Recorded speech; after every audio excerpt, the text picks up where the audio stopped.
Welcome to Spirits Podcast, episode 66, Your Urban Legends, part 6.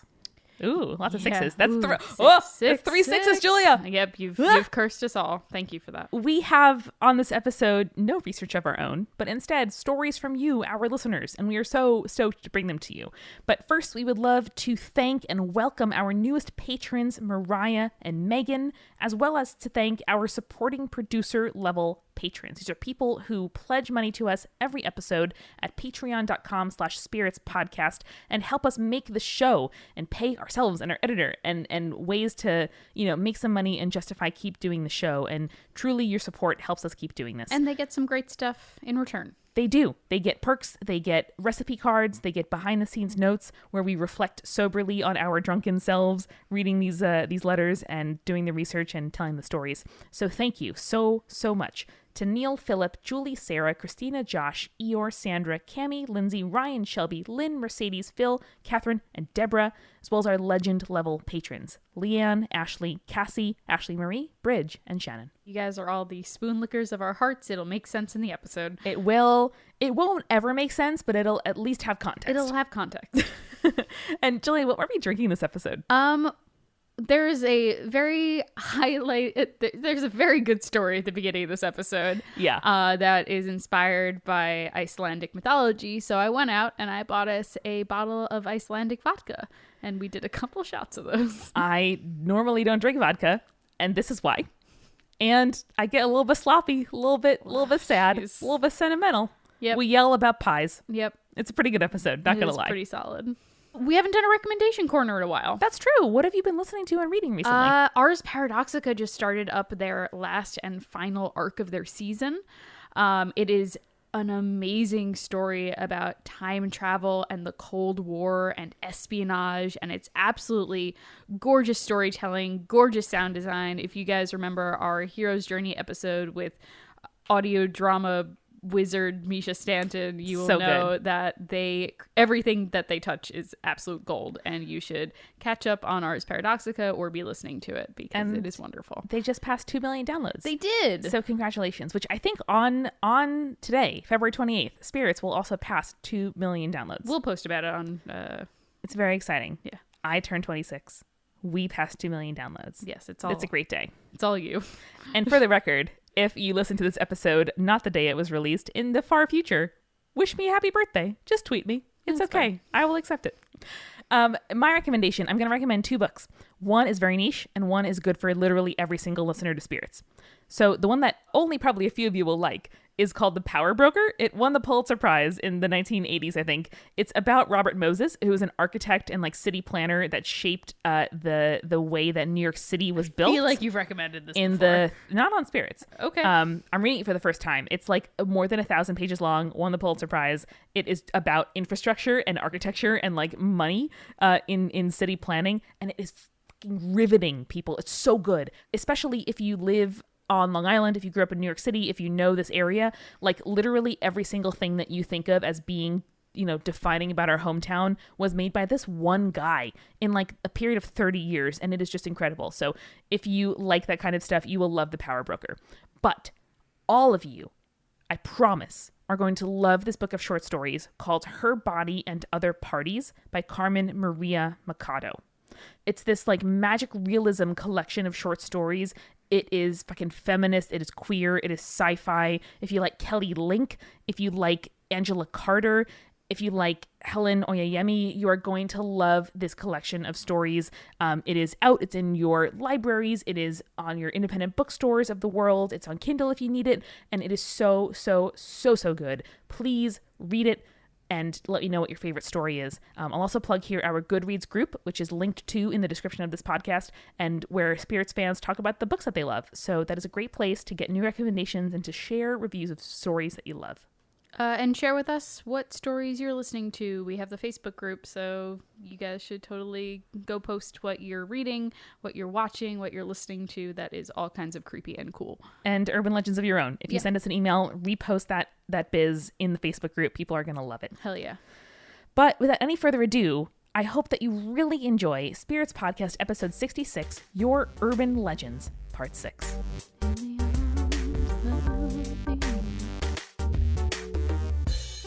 Hello Hello, it's another Your Urban That is Legends. not how we start episodes. How do we start episodes? You start episodes. I guess. I start episodes. It's Hi every guys, time. it's me, Editor Eric, and I'm starting this episode. All I've right, never had all to start right. episodes, I know so how to do I this don't before. know how it works. Eric, you're back from Spaghetti-geddon. How are you? How does it feel? I'm still covered in sauce. How's the It's beard terrible. growing? It's awful. Is the beard back to normal? Like a Chia Pet, did it just like spring back? That's not how It's Chia Pets getting work. There. Or like those creepy It's getting Barbies where there. you could like pull the hair out and then in again? I mean, I Better. did like do one of those like stressful parts of a movie where I punched my mirror in like anger yes, of because of how I course. look without the beard. Of course. But like, you know, I'll get over it. I'm back. I'm ready to do it. Are you ready to tell us some non-spaghetti themed hometown urban legends? Listeners, there is no pasta in this episode. Don't worry. I can't make that promise. I'm pretty sure there's no spaghetti at least. No, we're not guaranteeing that there won't be any penne. No, there I might be love some that this is penne. now our brand, but I understand that that's not everybody's cup of tea or plate of dinner. Yeah, some So people have gluten allergies. that's true. That's true. And some people like me have garlic intolerance, which is the fucking worst. I don't know how you live. You have I know. garlic intolerance? Yeah, is that so sad? Julia, I can we know, sidebar real quick? buddy. I know. I know. Have you checked holy water and a cross and all that? No, shit, I might have to. Oh, no. Please. I am very pale. Okay, You we'll are. figure that out later. Okay, so I have a myth from Kate, and it is titled Iceland's Christmas Monster. Ooh, this is good. And here's how it goes. This might have been appropriate in December, but Sorry, Kate. It's a good one. It's a great one. I read it, I was like, this is pretty good. Gryla, the Icelandic Christmas Monster. So, not being from Iceland or having any family or friends from Iceland, I don't have any personal connection to Gryla, but I found out about her one day when I was traveling down a Wikipedia rabbit hole and thought it was a cool tale. I love it. That's totally fine. Gryla is an ogre/troll who lives in a cave in the mountains. Around Christmas time, she comes down from the mountains in search of naughty children. When she finds them, she stuffs them into a sack, takes them home, and boils them alive to make her favorite stew. So, like, Same. slightly different than Krampus. Because Yeah. Krampus just, like, punishes you. Krampus does not eat you alive. he only beats you with Oof. rods. It's kind of Hansel and Gretel. Yeah. Gryla makes you into a good stew for everyone to enjoy. Well, not everyone. A couple people are not going to enjoy this in particular. Listen, only the person that's getting eaten. Gryla lives with her ogre/troll husband, and her husband's sons are called the Yule Lads. Right? You see why I picked this. This is gonna Yule be very good. Lads! Oh my god, that is completely like the Facebook event title for somebody's like pre-Christmas bar crawl, like when you're in your hometown with your lads. It's like shitty Santa Con. Yule lads, cheeky Nandos, Christmas with the fam, Boxing Day lads. Oh, I love it. I hate everything about that. Like their mom, they also have an insatiable appetite for human children. However, they don't really hunt kids so much as play pranks and cause mischief. And here is why I picked this myth, because this is the list of the Yule Lads. Yes. These are their names and a short description. And I hope to God at our 3rd anniversary, one of these guys kidnaps me. Here we go. Sheepcoat Clog, a peg-legged sheep fancier. His fancying is impaired by his peg legs. What? Wait, what? I'm gonna assume that means crush. Like in the UK, fancy means like you like you someone. fancy them. Right. Yeah. Okay. All right. Moving on. Gully Gawk hides out in ditches or gullies and waits for an opportune moment to run into the cowshed and lick the foam off the milk in the milk buckets. That's what that guy gets up to. Tag yourself on that one. Stubby. His name denotes his stature, as he is usually short. If your pie pen is missing, you can bet Stubby has stolen it to eat whatever pie crust was left behind. That was me. That was me. It is. This one's me. Spoon licker. Licker and thief of spoons. There's a lot of missing food in Iceland. Are you guys okay? Pot scraper. Petty thief of leftovers. Now, I like that he's a petty thief. He's very petty. He will steal your leftovers for the smallest infraction. Just little stuff. Just little stuff. Bow licker. This one hides under your bed and waits for you to absentmindedly put down your bowl so he can steal it and, yes, lick it. There's a lot of licking. There's a lot. Yeah, there is. Door slammer. Oh, did you just fall asleep? Not for long. This guy plans on slamming doors.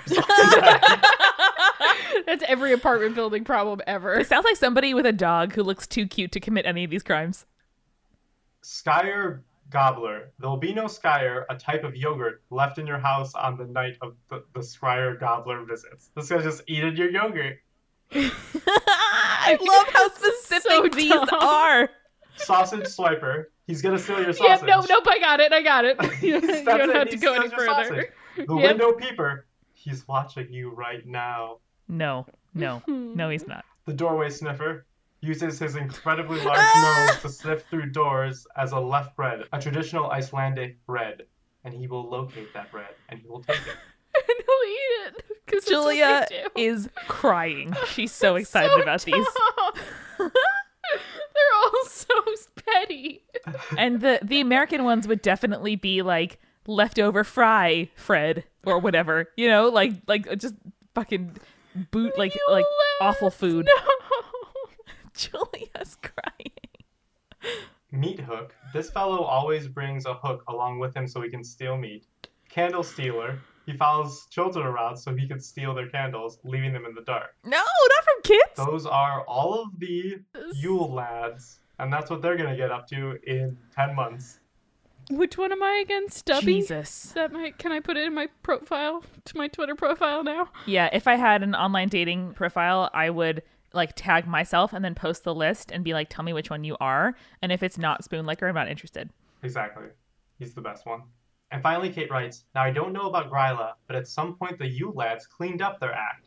Now they come down from the mountain cave, one at a time, in the 13 nights preceding Christmas, and place small gifts at the shoes kids leave in their windowsills. The naughty kids, however, only receive rotten potatoes. No. No. What are the gifts? Like a leftover bay leaf from Mr. Soup Licker? Jeez, damn. Oh my god. The tids that they had been stealing all those years from the pies. No, just crust. Just like chewed on crust. That's mine. Ugh. So guys, it's my birthday today. I mean, not at the time of recording. It's Amanda's birthday Stay when in you're the fiction, hearing this. Julia. Play in the space. Happy birthday, Amanda. Happy Thank birthday. you. Thank you. And in order to celebrate turning 26 on episode 66, I chose a bunch of drunken, witchy, devilish, and otherwise cursed myths. Checks out. Happy Nice. birthday to me. And I'd like to start with a myth from Helene that frankly has everything: bawdy women, drunken escapades, and witch curses. So I'm stoked. Cool. Do it up. So Helene sends us two French-Canadian / Montreal urban legends. So she says that Helene is from the province of Quebec in Canada, where French is the official language, and their colonial history started with the French before they ran out of money, and then the British took over. Checks out. Checks out. Because of that, the main language remains French, and Catholicism is the main religion, though it isn't really practiced as much today. Cool. This is important, though, considering that the most legends and stories in Quebec have something to do with the devil or a person who broke some kind of Catholic rule. So I'm already predisposed to really enjoy this. So the legend that Helene is sharing is more of an urban legend because it's more well-known and widespread within the same province. They even have a microbrewery beer named after this. It's called La Chasse Gallery, which she gave me a pronunciation guide, so thank you so much for that. She knew I was probably going to read it in this situation. Yeah. But La Chasse Gallery is a flying canoe that men working in the distant timber camps took to rejoin their families for New Year's in the 1700s. Hey, send us that beer. I know, seriously. Helene offered for us to visit, and she'd buy us beer there. Trust me, y'all, we want nothing more than to do a tour of drinking with you guys at your breweries and wineries and distilleries. Ugh, I want it so much. So the only problem is that to have access to this canoe, the timbermen needed to make a pact with the devil. The conditions of that contract said that none of them could wear a cross, use the Lord's name in vain, or touch a church steeple while in the canoe. That seems pretty easy. Yeah, that's an easy one.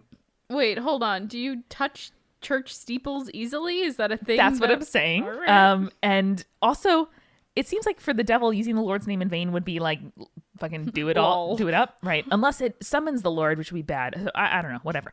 And they needed also to come back to camp before dawn. So they could like go out for the night, but they have to come back before dawn. little bit of vampiric stuff happening. Like there have been some vampire myths where you can't say the Lord's name, so I think it's pretty cool.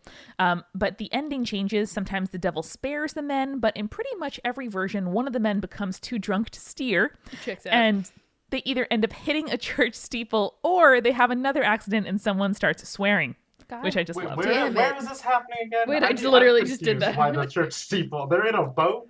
No, Guys, it's a guys, flying it's canoe. a magic flying canoe. Oh, right. Magic I flying forgot canoe. about the flying part. Magic Sorry. flying canoe. So Helene's favorite version has the men condemned, but they try to run away from the devil, and you can see their flying canoe every New Year's Eve in the sky, paddling away. So kind of Peter Pan vibes. I dig it. And then the second myth that she passed along was an urban legend for the Irish of the group. Hello. Hello. Helene actually is doing a master's in Irish studies and loves her Irish myths because she is Irish and has relations who drowned. So my hypothesis God checks bless. out. So this urban legend from Montreal is also Irish. So it's the legend of the ghost of Mary Gallagher, also called the ghost of Griffintown, which is the neighborhood in Montreal associated with the Irish. So historically Irish neighborhood. This story is the story of two rowdy women who liked to drink and lay with men. And one day, Susan Kennedy saw Mary Gallagher go into her house with a man Susan usually hung out with. Ooh. Uh-oh. Helene can't remember the man's name. Frankly, it's not important. Let's call him Michael. So apparently, struck with fierce jealousy, Susan rushed into the house and upon finding Mary and Michael drunk, decides, anyone want to predict? Murder. To cut off Mary Gallagher's head with an axe. Yeah. Michael was drunk and asleep throughout all of this. Checks out. And so the ghost of Mary Gallagher comes back every 7 years in Griffintown looking for her head. And the best and creepiest part of the story, which is otherwise fairly, normal, is that it's actually based on real facts. So there was a woman named Mary G. something who was decapitated and Susan K. something who was imprisoned connected with that crime. She was not going to hang Susan on account of her gender, but 7 years later, she died in jail. Ooh. That man who was connected with that, thing. The one we're calling Michael, then died another 7 years later, drowned in canal. Coincidence? I think not. 7 years. I think not. The association of the legend with the Irish is obvious not just because of the names and the place, but also the woman living underneath Mary Gallagher's flat apparently described the noise of the head as falling like a sack of potatoes. So this neighborhood is now super gentrified, and Mary's ghost now for the people who live there sort of embodies the neighborhood that has also lost its head, lost its identity, kind of roaming around trying to find, itself again. And until recently, people would gather every 7 years to try and find the ghost, to see it like as a community. And so Helene is like, don't get me started about stereotypes of the drunk Irish, et cetera, et cetera. I loved this so much. Helene says, thanks for the podcast and sorry for the length. Don't worry. We are super into it. Yeah. So Irish ghosts, drunkenness, Canadian myths. There you go. Cool. We're going to go to Brazil next. Ooh. With an email from Paulo. Hey. And Paulo goes, I have a creepy story to share. It originates from a tragedy that happened here in Sao Paulo back in 1974. A building called Yolma got on fire, and due to the building's poor safety conditions, ultimately 179 people died that day. Oof. Until this day, as you can imagine, because it's a very common in places where big tragedies occur, every now and then people talk about strange things like voices late at night, screaming for help, scaring the hell out of janitors or security guards, locked doors that inexplicably get opened by themselves, and things like that. But the most creepy thing that occurred in Yolma was that during the fire, 13 people got stuck in one of the elevators, suffocated, and were burned alive. Nobody could identify who they were. They became known as Yolma's 13 souls. They were buried in the Vila Alpina cemetery here in Sao Paulo. Now, the legend goes that all the time, the cemetery security guards hear agonizing voices screaming for water. Some people, when visiting the cemetery, drop a cup of water on the grave in an effort to alleviate the souls from their burning pain. Also, on the grave is a plaque that tells visitors not to light candles for them, again, because of the way that they died in the fire. Oh, God. Another thing to mention is that believers of all sorts of religions ask the souls for miracles, and some of them have been granted their wishes, as people can see by plaques and messages written on the tomb thanking the 13 souls for their help. And he attached some pictures and stuff like that, which I will link in the description. Ooh, I love it. Nice, short and to the point. Yeah, and also like that I'm a sucker for hauntings related to deaths that are really physical, like stuff that you really can like feel in your body, and that idea of like thirst and fire and heat. Ooh, it's a lot. Yeah, no, it's some really good imagery, and it's really cool that people go to them in order to have their mirror. Like that's such a twist, because normally agonized spirits, they're not doing business in order to help people. Yeah, but source in the of chaos. situation, Right? Hey, they do, which is very sweet. Yeah, these ones are willing to help, which is extremely unique, I would say. I like that. For sure. It's super cool. Eric, you have another one? This letter comes to us from Jacob, and they are telling us about the ghost cat. Ghost cat. Ghost cat. They write, I just finished listening to episode 54 of the podcast where someone had written in about a ghost cat, and I felt I should reach out. While my experience was not quite the same, I have also encountered what I believe is a ghost cat, or what I have dubbed a phantom feline. Perfect. Beautiful. Sign me up. I love it. This completely counts. Don't worry. Write us in about all of your ghostly feline experiences. I live in a small town in Iowa with my wife and our 2 run-of-the-mill flesh and blood cats. Periodically, I will hear... As opposed to your spectral cats. I mean, that is obviously the situation I know. with here, Julia. I was worried you were going to say my real flesh and blood children. I was like, ooh, okay. Hang on. Children. This is the answer for my allergies. A ghost cat. I am allergic to all things fuzzy, cute, and also natural. Trees, cats, hamsters, flowers, you name it, I'm allergic to it. Makes me sneeze. What if I had a ghost cat? Someone please send Amanda a ghost cat. Someone please send me the specters of your cats.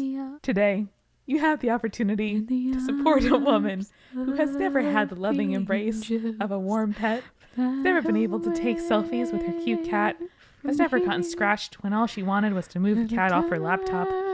Today, by texting 866-866, you have the opportunity to donate to this worthy cause and get the feline phantom that this world deserves. Periodically, I will hear sounds that I would associate as being one of the cats, but I would find them both fast asleep merely feet from me. The noises aren't anything frightening, but simply that of typical cat behavior, scratching at the door frame or the litter box, a jingling collar, a slight pitter-patter coming down the stairs, or even a distant meow. On occasion, I will catch a glimpse of a cat flicking its tail out of the corner of my eye, only for it to vanish when I turn to see which of the cats it was, again finding them right by me. I've even felt it brush up against my leg while maintaining sight of actual cats. On more than one occasion, I have found the cats fixated with something at the top of the stairs that I cannot see, or running around like they are playing with another cat that isn't there. Ooh. I love this. I want a ghost cat now. I like it too. It's so like it's not like chaotic and disturbing. It's like a sort of extra dimension on your existing life, if you know what I mean. And and that I think is a very cool kind of haunting. Everything about this has always been more confusing than frightening to me, but my wife will tell you otherwise. One day, while I was driving home from a town about 20 miles away, she called me in tears, saying that something had shrieked directly behind her. It scared her so bad that she left the house. She called me from the car, driving around, waiting for me to return. Good move. That's a logical wife. Our house is pretty old, built in the 20s, so it makes a good amount of noise on its own, but I have never heard a house make a noise that would make a person flee in terror. Maybe I'm dealing with multiple entities. Maybe the cat is there with his or her owner. Maybe it's something pretending to be a cat to get me to interact with. Or maybe it's just a shape-shifting tiger that can only turn into different sizes of cats.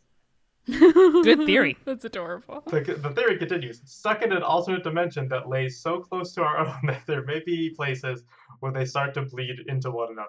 Either way, I'm moving in the next few weeks and plan on doing some small paranormal investigation after I am no longer required to sleep in that house. If I find anything noteworthy, I will be sure to send it your way.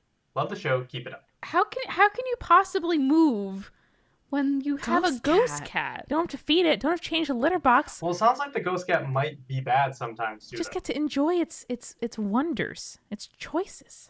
Yeah. Julia just heard a weird noise. I did. Did my plea for the ghost cat work out? I heard a noise that sounded like a cat. That's why I looked around. I was like, the fuck? Yeah, not gonna lie. I'm not. This is not an audio drama ghost script. No, I happening. did hear something. That I also sounded did like, hear some. okay. I don't know. Anyway, but I would never move away from that house. That sounds wonderful. And listen, when you're moving to a new space, sage is never a bad idea. Nope. It's not gonna hurt anything. Not gonna hurt anything. Cost you $15. Might save you from some ghosts. So just do it. Yeah. I have a letter here from some BFFs named Amy and Joanna, Yo. like Amanda and Julia. Oh. And I thought that this had such drunken escapades, such hauntings, and such friendship love. It's everything you could ever want. Also, lots of photos and links. I love citations. So we will include a link to this email in the description. So the subject is Edinburgh is a very haunted place. Yep, I remember this email now. And that just about sums it up. So Amy and Joanna, neither of them are from Edinburgh, but they have lived and worked in Edinburgh for many, many years to be considered locals. This city in Scotland is listed in the top 10 most haunted cities in the world. Cool. And there are many, many ghost stories from all over. But the one that we're going to focus on right now is called Greyfriars Kirkyard, which sounds like a Star Trek captain. That's a name. It is a name. So a kirkyard, it means a churchyard. Kirk is a Scottish dialect for church, is a massive tourist attraction for many reasons, including that one, it's the location of Tom Riddle's grave, where J.K. Rowling got the name from. Oh, yo. Yep. That, like, she saw the name Tom Riddle on a grave, and that's where she got the name from. And it's Lily Evans, I think, is also a name on a grave somewhere in there where she got Lily Evans from. Very cool. Sweet.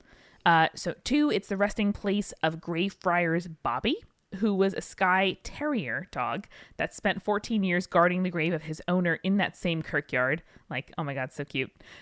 Also 3, it's where the famous grave robbers Burke and Hare started their quote unquote business, digging up dead bodies from freshly laid graves for their buddy, Dr. Knox. So this kind of idea we have of like grave robbers giving bodies to anatomical researchers and doctors in training started with this very famous like duo getting bodies for their buddy. They also worked out that fresh bodies mean more money. So apparently, legend has it, they moved down to a pub and started murdering people who wouldn't be missed, Sweeney Todd style, storing their corpses under the beds in the inn upstairs. I feel like that's less Sweeney Todd style and more Arsenic and Old Lace style. That is true, but there is the in there's over less the cannibalism shop. in this story. Less cannibalism, that's true. And actually, there are these really creepy photos in the email of cages that people put over graves, which are called mort safes. Yes, I know these. They weren't actually to stop people's loved ones from rising from the grave again. To stop people from digging up the graves and stealing the bodies. Precisely. And the 4th reason that this kirkyard is very important and a tourist attraction is the Mackenzie poltergeist. Yo. This is what this is. In 1999, a homeless man broke into the Black Mausoleum looking for shelter and disturbed the ghost of Sir George Bloody, quote unquote, Mackenzie. You already fucked up with that, dude. Already, like, I'm very sorry. Homelessness is very serious, but please don't break into mausoleums like fucking Spike on Buffy to make this happen. Then don't have sex in those same mausoleums like super Spike not. on Buffy. Super not. So Sir George Mackenzie was a former Lord Advocate. And there have been over 500 recorded incidents since of a poltergeist from this tomb attacking people.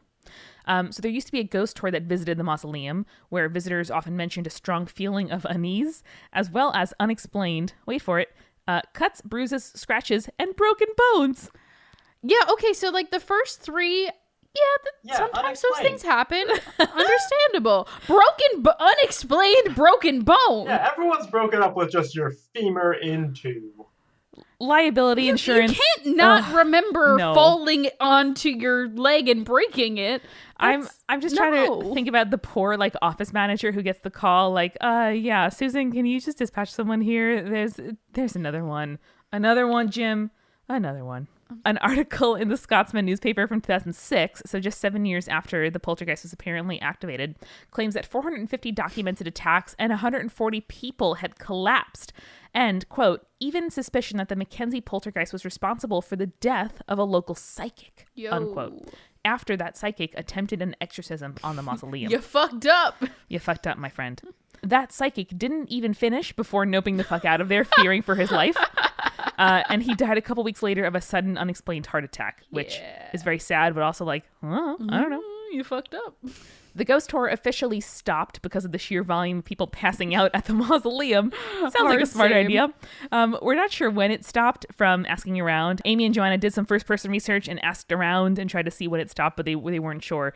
They think it was relatively recent, as of 2018. So the tour was known to collect images and reports of sightings and injuries, etc., and until October 2003, when the offices of the tour company mysteriously burnt down, destroying all evidence collected. Burst into flames. None of the connecting buildings to that office were affected, and the origin of the fire is unknown to this day. On the bright side, though, there is still a walking tour around that graveyard, the kirkyard, because there is a cute dog and also Harry Potter. Cool. And they still tell these ghost stories just, during the daylight. And not inside the mausoleum. Nope, don't go in there. Cool. Also, interestingly, a large section of the graveyard right next to that black mausoleum was cordoned off. And actually, it's known as the Covenanters' Prison. So it was once home, in quotation, to 1,200 members of a failed anti-government revolution in 1679. It was a prison, Conventer, I guess that's what that means. Sure. I don't know. But conditions at this prison were so brutal and violent that only 257 of those prisoners made it out alive 4 months after their mass incarceration. The public are now not allowed in that prison section of the graveyard in daylight or after night for their own safety. Wow. What do you do with it, though? I think that's a really good question. What do you do with a section of a graveyard? That is the one consecrated, holy thing that human beings don't touch. We don't fuck with the dead, And what do you do? Well, we do. We do, but we know it's a mistake, And what do you do if a section of a graveyard is messed up? Who owns that land? What The church, what do you do? Probably. No, but I don't know. There's no good way to disturb the dead. As Poltergeist informed us, there is no way to fuck with the dead properly. Yeah, absolutely. And there's also a very cool section here. Again, we'll include the full email about the vaults, which are a section underneath the part of Edinburgh that's near South Bridge. And it's a very cool, creepy, vault full of bodies. There were pubs, there were brothels. There's a haunted bar underground. And I super want to visit it now. Yeah, but I would love to take a tour. It sounds really, really fun. So thank you, Amy and Joanna, for not just sending us these myths, but doing first-person research to see if you can figure out the cause of this mysterious tour company closing. Thank you. We love you. We appreciate it. Yay. So we'll do another email. This one is from Kaylee. Kaylee writes, "Hey y'all, in light of the most recent Urban Legends episode," this is from a while ago, sorry Kaylee, "I figured I'd email in my own to share." She writes, "The first happened when I was a kid, probably about 7 or 8. I was in the Girl Scouts, and as a field trip, we stayed in a Civil War era boat in Baltimore Harbor for the night." No. Yep. No. No. If No. there's one thing No. I said, it's that Civil War ghosts are no good. Yes. That is For true. Sure. Part of it was we were meant to be ship's boys, which meant we had to take watch in groups of 2 or 3 in the middle of the night.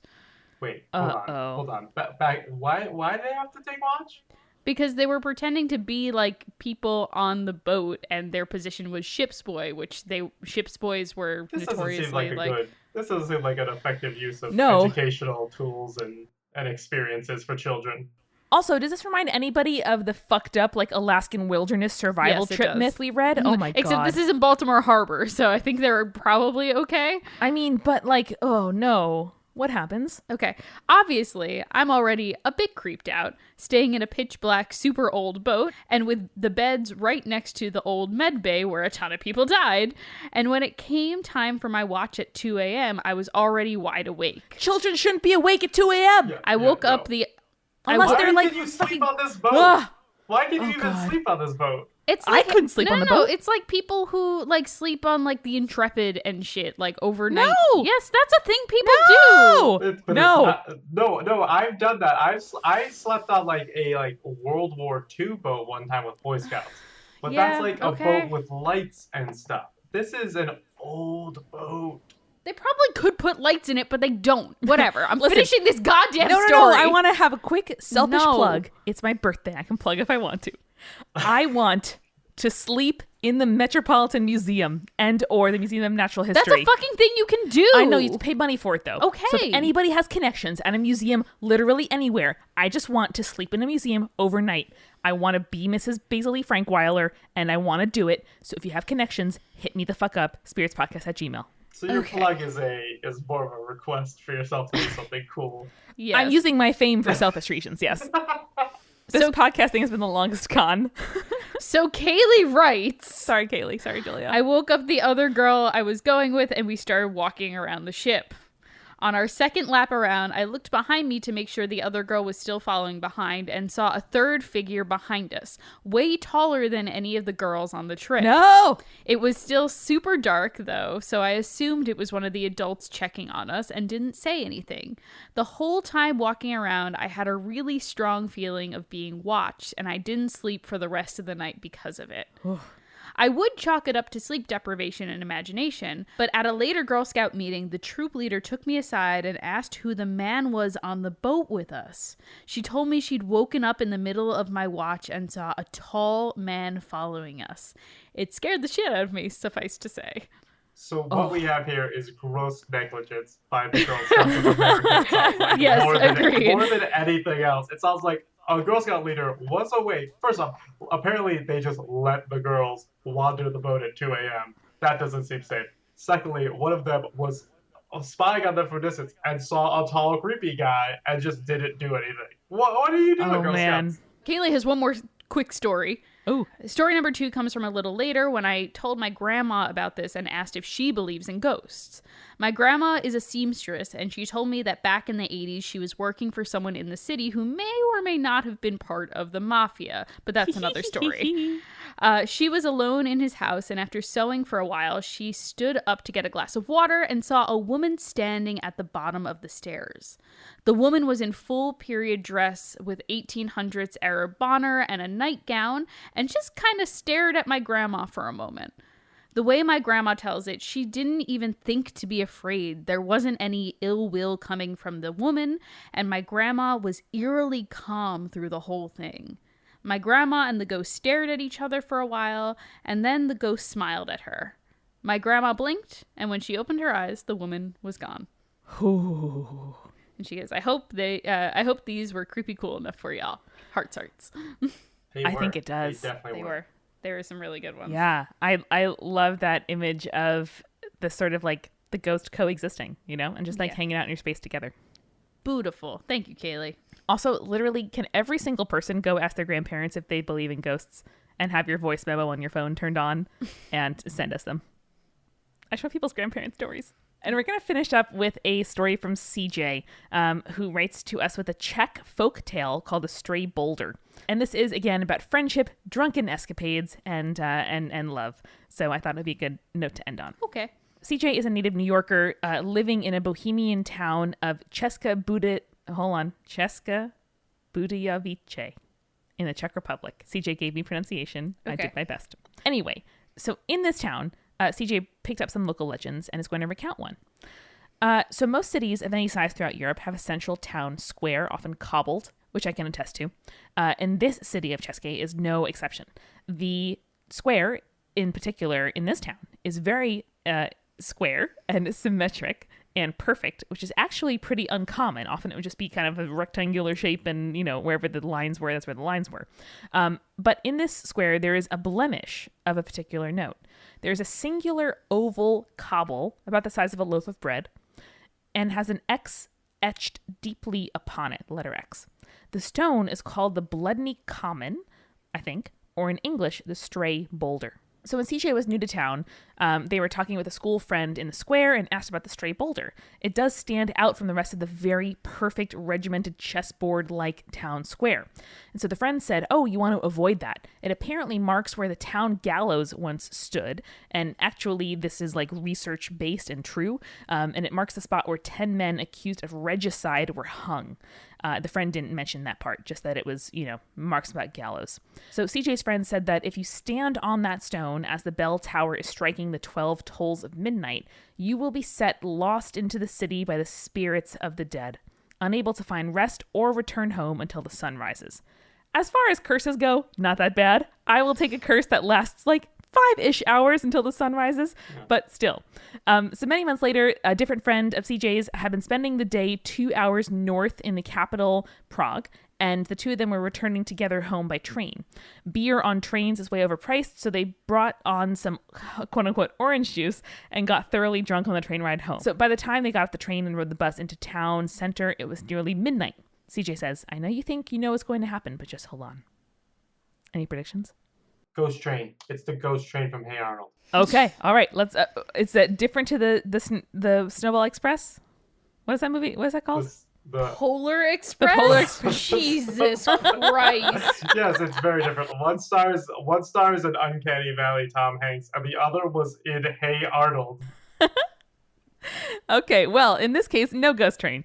This is CJ and Sophia at midnight in the town square when the first toll of midnight struck in the churchyard. Sophia suddenly lurched away from CJ and yelled out, "Do you see it?" CJ looks around, but Sophia is just pointing out toward the town center, and CJ is like, "What?" So Sophia persists in running pell-mell toward the town center, apparently chasing something that no one else can see as the bell continues to strike 12. CJ was giving chase, but Sophia is on a mission. CJ rounds the corner into the square after Sophia, and she is making for the clock tower. CJ tries to call her back, but at this point she's repeatedly just saying, wait, while running. Thoroughly worried for their friend's mental health, CJ just keeps trying to catch up to her. As the final toll, the 12th toll, strikes, Sophia collapses to the ground, her arms outstretched above her, reaching out toward nothing. CJ falls to the ground next to Sophia and holds her and asks, What is it? Like, what's going on? She says, It's an angel. It's an angel. Don't you see it? She's crying and shaking, and she just keeps saying, it's an angel. CJ sees nothing and is completely freaked the fuck out by this. And while they see nothing, the air had an electric quality that was and continues to be, as they think back on this very kind of upsetting, situation, like it feels unnerving. It feels weird. They were, to remind everybody, extremely drunk. So Sophia, after a few beats, brings her arms in and doubles over, crying and mumbling about how beautiful it was. And at that moment, CJ glances down and sees that one of Sophia's knees and one of CJ's knees are on the stray boulder. And though CJ is an atheist, at that moment, they knew that some force had truly and utterly fucked them over and put them in a really weird position. There is nothing, CJ says, quite like a drunk girl seeing angels. And after that, they hopped a few bars to kind of drink away that memory, took a few taxis that didn't bring us where they were supposed to, got lost a few times, had to walk 2 miles at one point, cutting through a cow field. Sounds like one of my grandpa's stories about walking to school. They hid behind some bushes from some nefarious people during that night. And ultimately, as they were walking up the hill to the house where CJ was staying, the sun was creeping up behind us. Their shadows were long in front, and they had been lost for the whole night. So I'm going to link to some photos of that stray boulder. It is very cool. It is very creepy. I love that image. And CJ, thank you for writing in. Nice. That's very cool. Guys, I would get lost all night with you in Czech Republic. Thanks, Boo. Me too. Thank you, listeners, for sending in your stories. Please keep them coming. We are working slowly through our back catalog. If you send it to us, we read it and we get excited. So more stories about friendship, more stories about ghost pets. I'm super behind it. And more stories about weird stuff you did as kids that you completely should not be allowed to do as kids, please. And remember to stay creepy. Stay cool. Look out for spoon liquor. Spoon liquor! Yule Lads! Yule Lads for life! Yule Lads! Spirits was created by Amanda McLaughlin, Julia Schaffini, and Eric Schneider, with music by Kevin MacLeod and visual design by Allison Wakeman. Keep up with all things creepy and cool by following us on Twitter, Tumblr, Facebook, and Instagram @Spirits Podcast. We also have all our episodes, collaborations, and guest appearances, plus merch on our website, spiritspodcast.com. Come on over to our Patreon page, patreon.com/spiritspodcast, for all kinds of behind-the-scenes stuff. Throw us as little as $1 and get access to audio extras, recipe cards, director's commentaries, and patron-only live streams. And hey, if you like the show, please share us with your friends. That is the best way to help us keep on growing. Thank you so much for listening. Till next time.